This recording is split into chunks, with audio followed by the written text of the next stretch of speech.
Hey Empoweristas, it's Alex Worley. I've got another interview coming at you today. We've got Sarah Schulting-Kranz. She is a life and leadership coach, also a fellow Wisconsinite. So love my Wisconsin girls. Love so it. happy you're here. Thank you so much. Yes. So you specialize in betrayal and relationship trauma, and this obviously is inspired and influenced by your personal story, which is a very, very powerful one, and I think is a really good place to start. So if you could share a little bit about it and some of the major obstacles that you overcame at a really young age, leading to you developing this expertise. Thank you. First of all, thank you for having me here. Of course. I love my Wisconsinites. It's amazing. I was born and raised in a very small town of 1,100 people called Black Earth, Wisconsin, which I know you didn't even, you were like, where is that? I know. I'm like, I feel like I know Wisconsin well, but where didn't is even that? know that one. At the age of 17, I actually just released this out in public.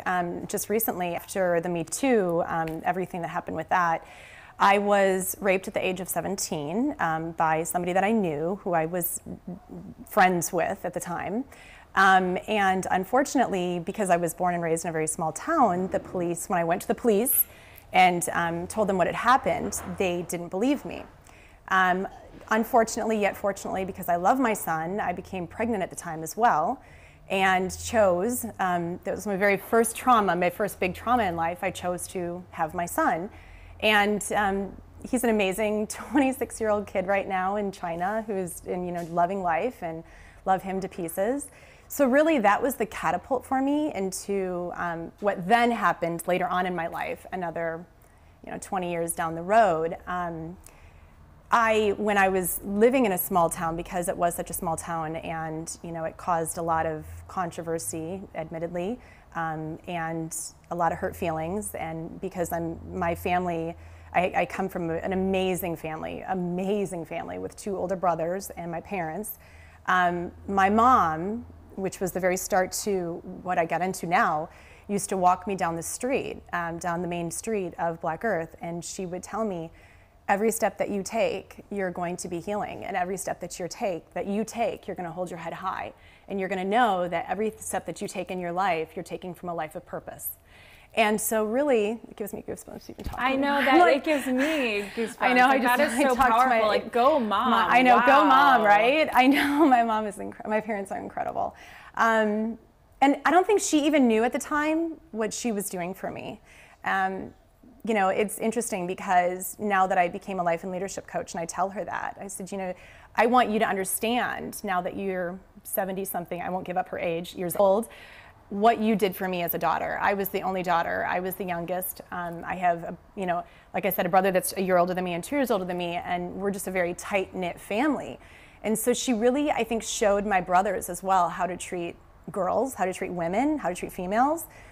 And yeah, go mom, right? That's amazing. Go mom. And what's great too is before we started this, we were talking about how it's so hard to sum up titles because as entrepreneurs we do a million different things. Right. But you were saying that you kind of joke sometimes and say it all comes down to being a mom, not only literally because you are a mom, but also for all your clients and the people that you interact with. You have this nurturing side and help them heal. So I do. That it all comes down to that. Yeah. So and then fast forward. I know, right? Years, I know. And you overcame another huge life altering. I'm going to back up just a real quick second. Absolutely. I decided to have my child, right? And I decided to actually bring him home. And I'm writing a book about it right now because there was so many things that went down, both within our family structure, the community structure, how it impacted. I found out later on, I started to doubt myself as a woman, like, did this really happen? And I actually had asked God at the time, can you give me a sign that this actually did happen to me? Give me something so I can move forward and heal. And I was waiting tables at the time in college. I started college at the W-Madison and was going into my fellow Badger, going into my education, getting an education degree. And I was waiting tables at the time, and I walked up to this woman who I was waiting on, and she asked me if she knew if I knew this guy's name, and my knees buckled. I was like, oh my gosh, this is the guy that, I do. And then she told me that he had attempted to do it to her. And so for me, that was like my next catapult into, I will never not speak my truth. Wow. I will never not feel inspired. I will never not have hope for what can happen in my life. It was a really huge message from above for me that I was doing what I needed to be doing, that I should never doubt myself, that I should always stand in a place of truth.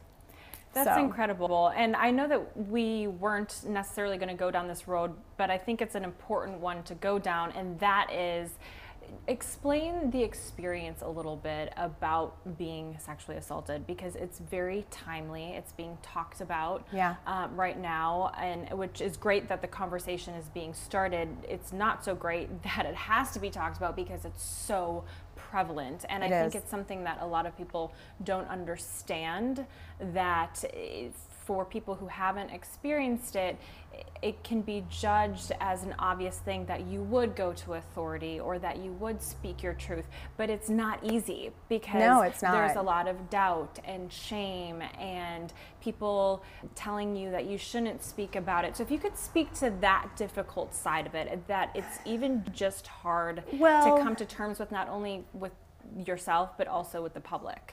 Yeah, I mean, you know, and I you know, like I said, like I grew up in a small town where it just didn't happen, and it was back in, you know, the 90s where it just didn't happen. So it was so taboo to even talk about. Like, really? Did you ask for it? Did you really say no? Did you? And for me, it was, oh, there's so much here. I mean, there's so much that I could go into. This could end up being an hour-long conversation right here, right? For me, it was, I needed to get, my mom, leave it to my mom. I can remember like it was yesterday, sitting on the couch with her and her having this conversation with me and us going through what had happened. And it was so powerful for me because she was the one where I understood. She understood me. She understood everything. And you know, when I said to her, like, I don't know what to do, and she said, we're gonna do this together. Like, we're gonna walk through this together, and we're gonna go and talk to the police about this. So when I went into the police, they didn't believe me, and I mean, it was torture because I had to replay it over and over and over and over and over again. And that's a really common scenario. Oh, it's an insanely common scenario, and it's so sad because you should only have to say it once. Like, look, this happened to me. Note, I'm pregnant, and I didn't ask for this. Like, I said no, and there was no. It was all men. Again, I'm looking to a small town police department, and no matter what I said, I knew it. I knew it when I was sitting there. I remember sitting there going, like, they're not going to believe me. I can keep talking, but they're not going to believe me. Wow. Fast forward, I ended up having to get a restraining order on this person, and still, there was no belief.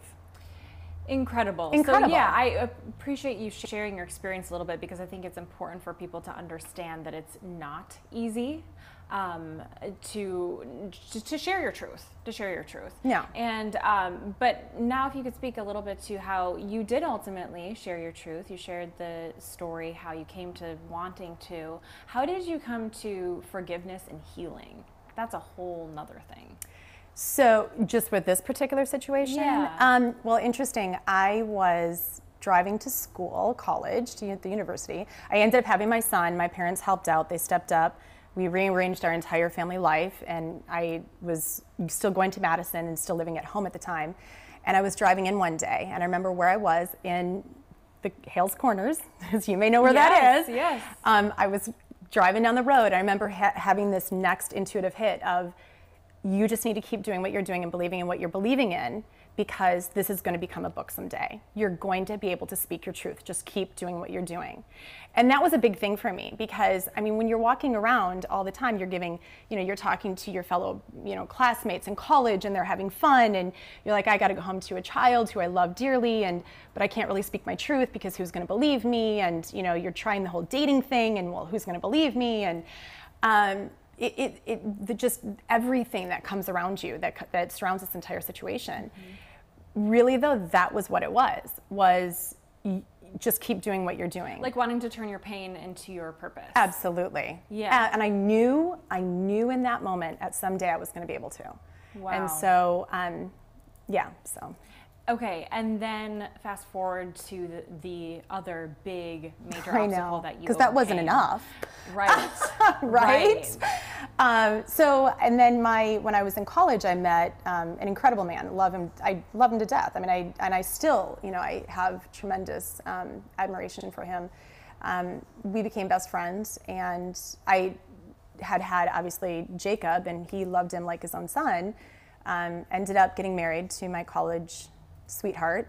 And then we moved all over. We went from Madison at the time down to St. Louis, out to Milwaukee, moved out to Northern California, had 2 more children, both boys. Interesting that I'm having like all boys, right? Yeah. They're so great too. I love my boys. And then found out 17 years into my marriage that he is gay and had been having extramarital relations with men for 14 of my 17 years. So talk about betrayal. Wow. So actually we're coming up on it. It was Thanksgiving Eve. So it's really interesting that I'm having this conversation with you. And no, I'm smiling. Like, talk about forgiveness and overcoming, right? So let's back up for a second. What was your reaction? How did you feel when you first found this out?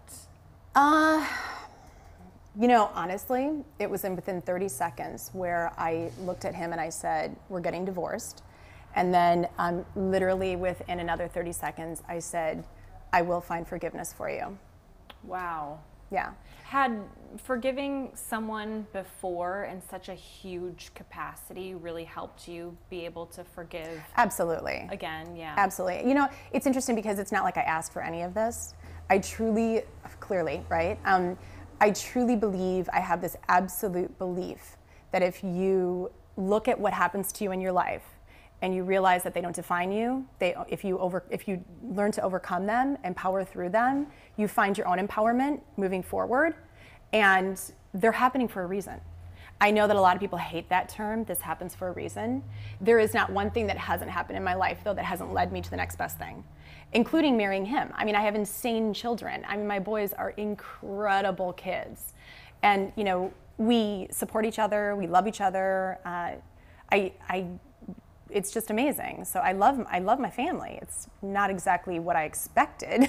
Right. But I love my family, so. So how did you come to this place of forgiveness and healing with that obstacle? I ended up, it's interesting, I've always loved the outdoors, and that's when I really, really hit the outdoors. I knew that there was a lot of trauma going through me, and that it had also it brought up a lot of trauma from the past. Just all that betrayal from the past it was like, the best way I can explain it, it's like when you find something out that big, it clearly triggers every PTSD symptom within your body, and it's like an earthquake being hit. It's like the biggest earthquake that could hit LA is hitting your life, and just everything falls to pieces. And then I give the analogy of when something like that happens, typically what will occur is that somebody will come in, it's like having a big accident. Somebody comes in, they lift out the person who had caused it, and everybody else is sitting there going, what do I do? Right? Like, this accident occurred, what do I do? Mm-hmm. Everything is obliterated. How do I rebuild this? What do I do from here?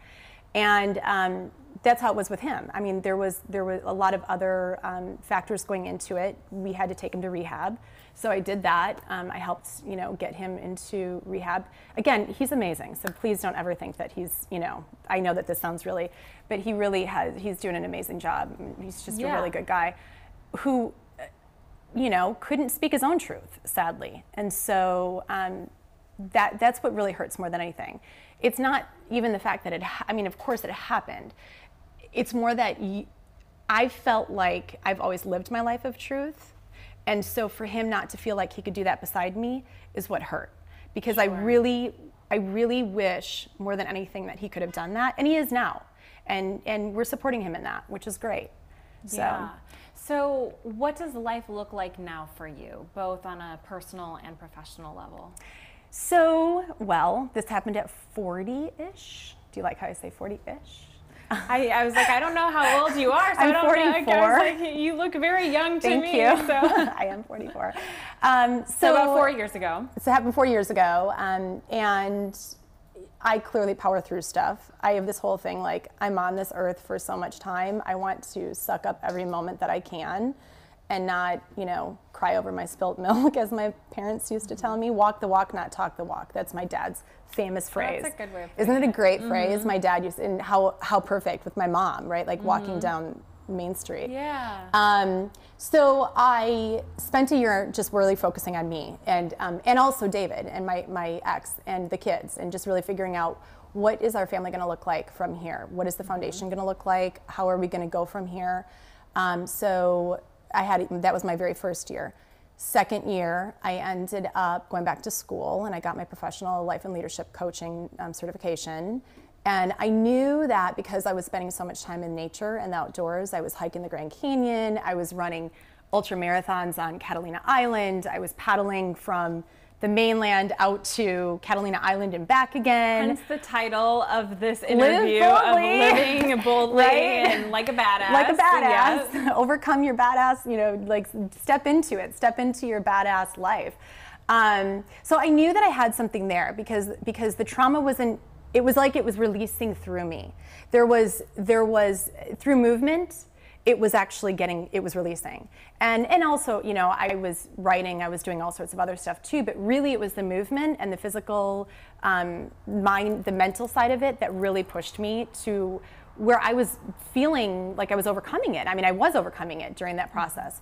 So I took all of that, and I went and got my Wilderness First Responder certification. I was one of the oldest females there, which I'm proud of. I love it. Great? That is so cool. Yeah, and then I got my certification to guide in the Grand Canyon, and I take men and women on wilderness retreats into the Grand Canyon, and we do coaching, we do hiking, we do meditation, we do yoga.